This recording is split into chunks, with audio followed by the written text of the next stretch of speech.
લેઉવા પાટીદાર સમાજનું આસ્થાનું કેન્દ્ર એટલે ખોડલધામ. સૌરાષ્ટ્રથી આ ખોડલધામ બનવાની શરૂઆત થઈ, પછી ઉત્તર ગુજરાતના સંડેરમાં પણ બનવાનું ચાલુ છે અને હવે આ ખોડલધામ છે દક્ષિણ ગુજરાતમાં પણ એટલે કે સુરતમાં બનવા જઈ રહ્યું છે.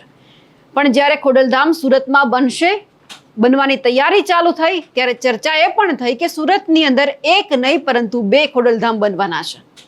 આ વાત બધાએ સાંભળી, આખા ગુજરાતમાં ચર્ચા થઈ કે ખોડલધામ એક તો નરેશ પટેલ અને તેમની ટીમ છે બનાવી રહી છે, પરંતુ આ બીજું ખોડલધામ છે એ કોણ બનાવી રહ્યું છે, કેમ બનાવવામાં આવી રહ્યું છે? જો સમાજને ભેગો જ કરવો છે, સમાજ માટે કામ કરવા છે, તો પછી એક ખોડલધામ કાફી છે, બીજું બનાવવાની શા માટે જરૂર છે? એટલે ચર્ચા એ પણ થઈ કે આ કોણ બનાવી રહ્યું છે, કોના કહેવાથી બનાવી રહ્યું છે, તે ચર્ચા થઈ. પણ આ બધાની વચ્ચે આજે ચર્ચા એ પણ આપણે કરીએ કે જ્યારે આ વાત આપણી સામે આવી છે તેમની પાછળ સત્ય શું છે. નમસ્કાર, આપ જોઈ રહ્યા છો નિર્ભય ન્યૂઝ અને હું છું આપની સાથે રિદ્ધિ. સુરતની અંદર આજે એક પ્રેસ કોન્ફરન્સ કરવામાં આવી, જેમાં એવું કહેવામાં આવ્યું કે સુરતનું જે કામરેજ છે ત્યાંનું એક ગામ છે અંત્રોલી, આ જગ્યા ઉપર 40 વીઘા જમીન અમે લીધી છે અને ત્યાં અમે ખોડલધામનું નિર્માણ કરવાના છીએ. આવી વાત નરેશ પટેલ દ્વારા કરવામાં આવી. આમ તો આખા ગુજરાતની અંદર આપણે જોઈ રહ્યા છીએ કે જ્યારે સૌરાષ્ટ્રથી શરૂ થયું એટલે કે સૌરાષ્ટ્ર ઝોન આખું કવર કરી લેવામાં આવ્યો, પછી ઉત્તર ગુજરાત છે ત્યાં એટલે કે આખા ઉત્તર ગુજરાતને ત્યાં સમાવી લેવામાં આવ્યું. એટલે કે ઉત્તર ગુજરાતના જેટલા પણ લેઉવા પાટીદાર સમાજના લોકો છે એમને ક્યારે જરૂર પડી તો તે ઉત્તર ગુજરાતનું જે ખોડલધામ સંકુલ છે ત્યાં જઈ શકે, એમને મદદ મળી શકે. પછી વાત આવી દક્ષિણ ગુજરાતની કે જે અંત્રોલીમાં બનવા જઈ રહ્યું છે. વાત એવી પણ છે કે મધ્ય ગુજરાત એટલે કે જે અમદાવાદ છે એમની આજુબાજુના વિસ્તારમાં પણ જ્યાં ખોડલધામ છે તે બનવાનું છે. પણ વાત આજે સુરતની એટલા માટે કરવી છે કારણ કે સુરતમાં ચર્ચા એવી થઈ રહી હતી કે એક મુકેશ પટેલ જે ઉદ્યોગપતિ છે તે ખોડલધામની સામે બીજું ખોડલધામ બનાવવા જઈ રહ્યા છે. પણ અહીંયા એક કહેવત છે, ખૂબ સારી લાગુ પડે છે, જંગલ મેં મોર નાચા કિસને દેખા. આ કહેવત એટલા માટે લાગુ પડે છે કારણ કે લગભગ 8 વર્ષથી એક ચર્ચા થઈ રહી છે કે મુકેશ પટેલ છે સુરતની અંદર ખોડલધામ બનાવવાના છે, જેથી કરીને લેઉવા પાટીદાર સમાજના લોકોને મદદ મળી શકે.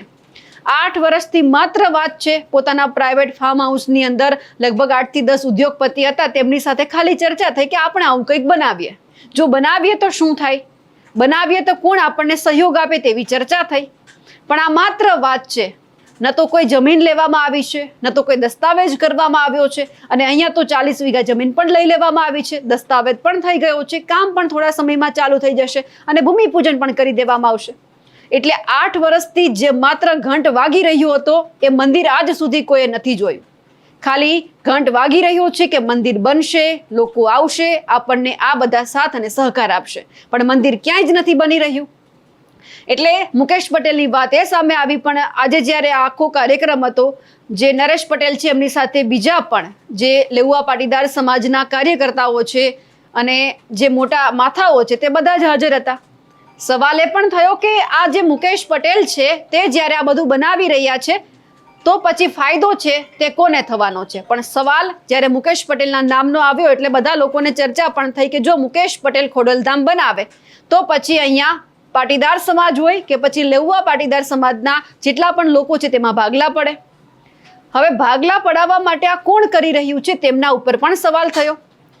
એટલે જો મુકેશ પટેલને એવું લાગતું હોય કે તેઓ બીજું ખોડલધામ બનાવશે તો પછી પાટીદાર સમાજમાં ક્યાંક ભાગલા પડશે, એ પણ ક્યાંક નરેશ પટેલ બનશે, એવું વિચારતા હોય તો અહીંયા એ નથી. આવા તમામ લોકોને એવું કહેવાનું છે કે જે બંધ બારણે ખાલી ચિંતન કરતા હોય કે અમારે મંદિર બનાવવું છે, એમને કહેવાનું કે નરેશ પટેલ બનવું સહેલું નથી. નરેશ પટેલ છે કોઈ એક પક્ષના મોહતાજ નથી, ત્યાં બધા જ જાય છે, બધાને એમને લેઉવા પાટીદાર સમાજનું સમર્થન મળે છે. એટલે જ્યાં આવા નેતાઓ છે કે પછી આવા ઉદ્યોગપતિઓ છે જે એવું વિચારે છે કે જે લેઉવા પાટીદાર સમાજને આપણે 2 ભાગમાં વહેંચી નાખીશું, એમને પણ કહેવાનું કે ભાગલા પાડો અને રાજકારણની જે નીતિ છે એ માત્ર રાજકારણમાં સારી લાગે છે, આસ્થાના કેન્દ્રમાં નહીં. જો તમારે બનાવવું જ હોત તો પછી 8 વર્ષથી માત્ર વાત ન થાત, તમે બનાવી નાખ્યું હોત. હવે તમને કોણ સપોર્ટ કરી રહ્યું છે, તમને કોનો સાથ છે તો ખબર નથી, પણ જો ખરેખર તમે પાટીદાર સમાજનું વિચારતા હોવ તો વિચાર છે 8 વર્ષ પહેલા જ્યારે આવ્યો હતો ત્યારે જ આ વાત છે એ તમે એમને અમલમાં મૂકી દીધી હોત. માત્ર 8 કે 10 તમે લોકો ભેગા થાવ છો, વાતચીત કરો છો, એમના આધારે મંદિર નથી બનતું. પાટીદાર સમાજના આવા ઉદ્યોગપતિઓને પણ કહેવાનું કે જે ફાર્મ હાઉસની અંદર જ્યારે આ બંધ બારણે મીટિંગ થઈ હતી, ખાલી એક ચિંતન થયું હતું કે આપણે આવું કરી શકીએ. એમાં જેટલા પણ આ ઉદ્યોગપતિઓ હાજર હતા એમને પણ કહેવાનું કે ભાગલા પાડો અને રાજ કરો, આ નીતિ જ્યારે રાજકારણની હોય છે અને જો તમારા સમાજમાં ભાગલા પડે છે તો પછી કોઈ રાજકારણી નેતા કે પછી આ રાજકારણ છે એ તમને ભેગું કરવા માટે નથી આવતો. ફક્ત એવું જ ઈચ્છે છે કે આ કોઈ મોટો સમાજ છે, આમાંથી કોઈ એક વ્યક્તિ મોટો ન થાય એટલા માટે તમે આમાં ફાંટા પાડો, આપોઆપ સમાજ છે તે બે ભાગમાં વહેંચાઈ જશે. અને અહીંયા કોઈ એક પક્ષ એ કરી પણ રહ્યો છે. ક્યાંક એવું લાગે છે કે પાટીદાર સમાજમાં કોઈ એક વ્યક્તિ વધારે મોટો થશે તો પછી બધો શ્રેય છે પોતે લઈ જશે, અમારા પક્ષનું શું થશે. એટલે હવે ચર્ચા તો ઘણી બધી થઈ રહી છે, પરંતુ અહીંયા માત્ર ખાલી ખોડલધામ બનવાનું છે. તમામ લોકોને પણ એ કહેવાનું છે કે જે વ્યક્તિને એવું લાગે છે કે અમે અહીંયાથી ફાંટા પડાવી લઈશું, એમને પણ કહેવાનું કે જો તમારાથી સહકાર નથી અપાતો તો પછી આડા પગ કરવાનું પણ તમે બંધ કરી દો. કારણ કે વાત માત્ર સહયોગ અને સરકારની હોય છે, સહકારની હોય છે. સરકાર માત્ર શું કરે છે જોવે છે. સ્વાભાવિક છે કે કોઈ પણ સરકાર હોય એમને કામ હોય છે કે બધા સમાજને સાથે રાખીને ચાલવાનું, પણ ઘણી બધી વખત એવું થાય છે કે ચૂંટણી આવે એટલે સમાજમાં ભાગલા પાડવાનું શરૂ કરી દે છે.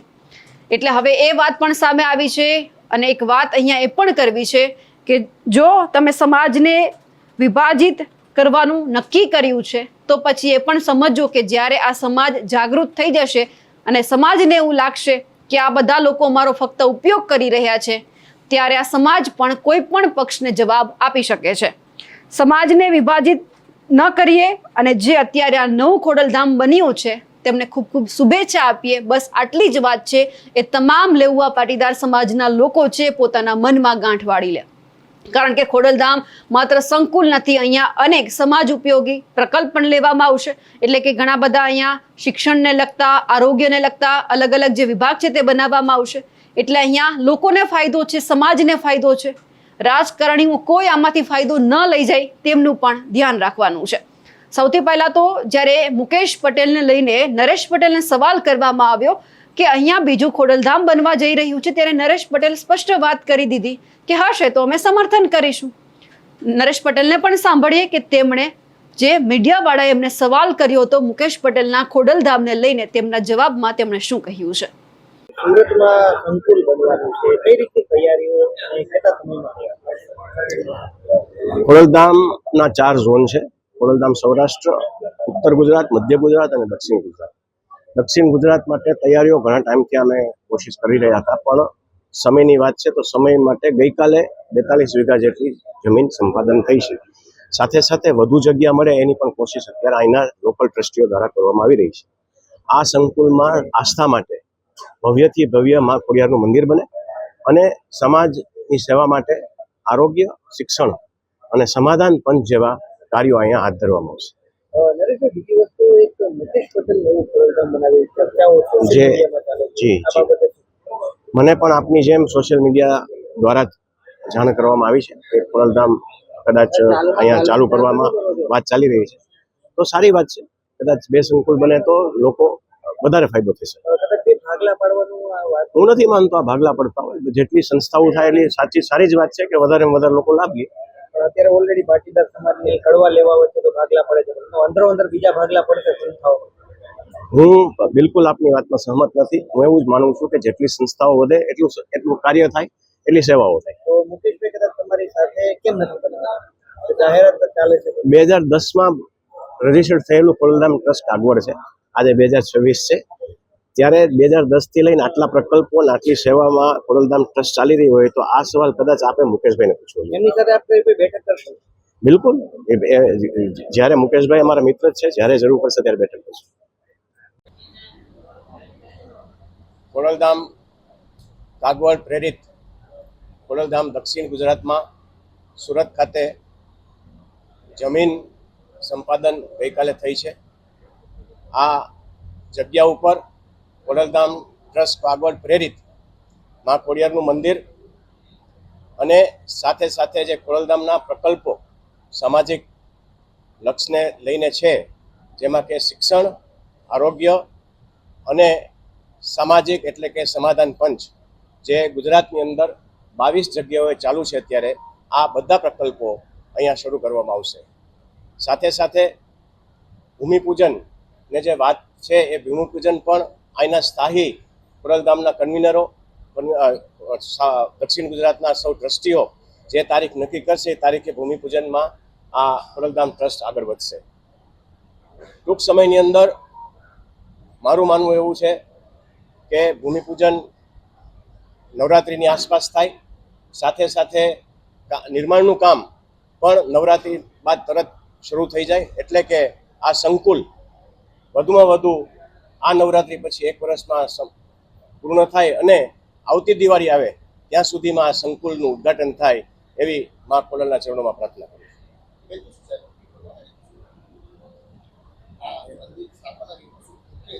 મુખ્ય હેતુ મેં પહેલા જ કીધું એમ ગુજરાતની અંદર ખોડલધામે પ્રકલ્પ કરેલા છે કે તમામ વિસ્તારમાં ખોડલધામ મંદિર હોય, કારણ કે લેવા પટેલ સમાજ ફક્ત સૌરાષ્ટ્રમાં નથી, દક્ષિણ ગુજરાતમાં પણ જેટલો સૌરાષ્ટ્રમાં છે એટલો જ લેવા પટેલ સમાજ દક્ષિણમાં પણ છે.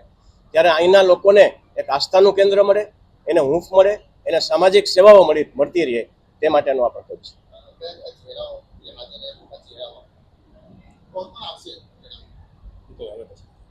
એ દક્ષિણ ગુજરાતમાં તો અમારા આ બધા જે બેઠેલા છે બધા ટ્રસ્ટીઓ છે, એમાં વાપીથી લઈ અને ભરૂચ સુધી, વડોદરા સુધીનો આ દક્ષિણ પટ્ટો અમે ગણીએ છીએ. અને આ દક્ષિણ પટ્ટાની અંદર જે લોકો ખોડલધામ સાથે જોડાયેલા છે તો જોડાવાના જ છે, પણ સાથે સાથે જ્યારે સંકુલ બનશે ત્યારે ખૂબ મોટી સંખ્યામાં આગેવાનો અને લોકો જોડાશે એવી મને આશા છે.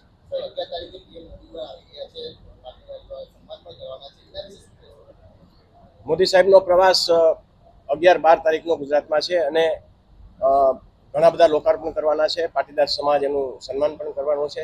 તેમાં ખોડલધામ પણ સાથે સંમત રહી અને ખોડલધામ ટ્રસ્ટ પણ પીએમ સાહેબનું સન્માન કરવાનું છે. અત્યારે મેં હમણાં જ જણાવ્યું એમ 40 વીઘાથી વધારે ક્ષેત્રફળ અત્યારે એનું સંપાદન થયું છે, પણ સાથે સાથે અહીંના સ્થાયી ટ્રસ્ટીઓને જવાબદારી આપવામાં આવી છે. વધારે જે આજુબાજુની જગ્યા છે એમાં વધારે કેટલું સંપાદન થાય એ આવતા દિવસોમાં ખબર પડશે. અંત્રોલી વિસ્તારમાં જગ્યા આવેલી છે. દક્ષિણ ઝોન ખાતે ગઈકાલે દિનેશભાઈ એમના જે વાત કરી પ્રમાણે જમીન અધિગ્રહણ કરવામાં આવી છે. ખોડલધામના ગુજરાતના તમામ પ્રકલ્પોની અંદર રાજકોટ સ્થિત, કાગવડ, ઉત્તર ગુજરાતમાં સંધેર ગામે કાર્ય ચાલી રહ્યું છે. મધ્ય ગુજરાતની અંદર જમીન સંપાદનનું કાર્ય ચાલી રહ્યું છે. એ જ રીતે સ્ટેચ્યુ ઓફ યુનિટીમાં જગ્યા લેવાઈ ગઈ છે અને ગઈકાલે દક્ષિણ ઝોન માટે આ ભૂમિગ્રહણ કરવામાં આવેલ છે. ત્યારે જે સંકલ્પો ખોડલધામના સમાજના સેવા માટેના છે એ જ સંકલ્પો સુરતમાં પણ ચાલુ રહેશે. ખાલી મંદિર નહીં રહી જતા, આ સંકુલની અંદર શિક્ષણ, આરોગ્ય અને સમાધાન પંચ જેવા કાર્યો અહીંયા શરૂ કરવામાં આવશે.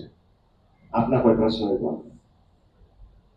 મુકેશ પટેલને વિચાર આવ્યો હશે, કદાચ કોઈનો હાથો બનીને પણ એમને આ વિચાર આવ્યો હશે.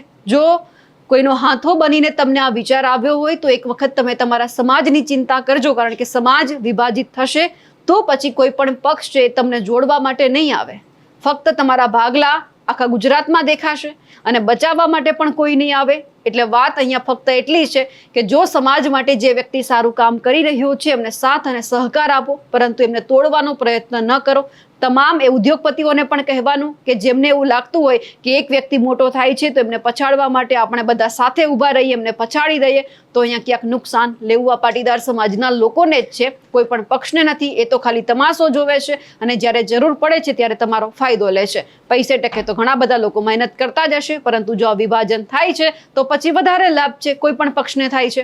એટલે અહીંયા સમજવા જેવું લેવું આ પાટીદાર સમાજના લોકોએ છે કે આખરે તેમણે શું કરવું છે, પોતાના સમાજનો વિચાર કરવો છે કે પછી કોઈ પણ પક્ષનો.